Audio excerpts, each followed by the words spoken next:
Hi friends, ఇదేంటి చెట్లు చూపిస్తున్నాను అనుకుంటున్నారా? ఇవి మా ఇంటి ముందున్న చెట్లు.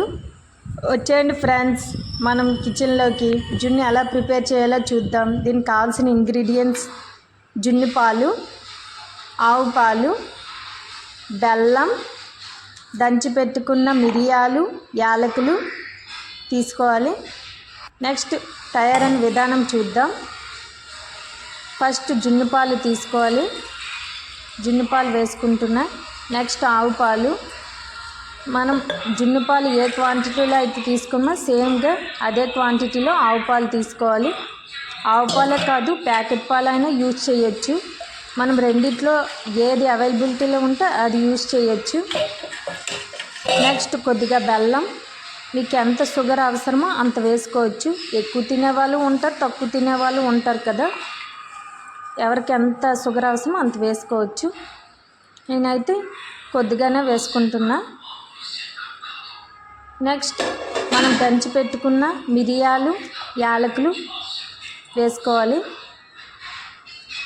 నెక్స్ట్ ఏం చేయాలంటే మనం చేతులతోనే కలుపుకోవాలి, ఎందుకంటే బెల్లం కరగదు కాబట్టి మనం చేతులతోనే కలుపుకోవాలి. నేను చేతులతోనే కలుపుకుంటున్నా. నెక్స్ట్ ఏం చేయాలంటే మనం కుక్కర్ని తీసుకొని దాంట్లో కొద్దిగా నీళ్ళు వేసి మనం ఈ ఆవు పాలు, జున్ను పాలు వేసాం కదా, ఆ గిన్నెని ఇందులో పెట్టుకొని దానిపై చిన్న మూత పెట్టుకొని కుక్కర్పై మూత పెట్టుకుంటే గ్యాస్పై పెడితే 4-5 విజిల్స్కి కంప్లీట్ అయిపోతుంది ఫ్రెండ్స్. జున్ను రెడీ అయిపోతుంది. జున్ను రెడీ అయిపోయింది ఫ్రెండ్స్.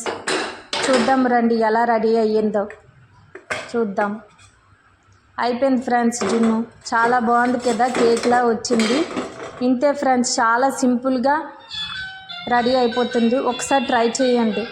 మిరియాలు ఎందుకు వేసాను అనుకుంటున్నారా? చిన్నపిల్లలకి చాలా మంచిది. ఎందుకంటే కొందరు ఎక్కువగా తినేవాళ్ళు ఉంటారు, ఎక్కువగా ఇష్టపడి తినేవాళ్ళు ఉంటారు. వాళ్ళకి దగ్గు జలుబు రాకుండా ఉంటుంది, అందుకోసం వేశాను. మీకు నా వీడియో కానీ నచ్చితే లైక్ చేయండి, షేర్ చేయండి, సబ్స్క్రైబ్ చేయండి. Bye friends.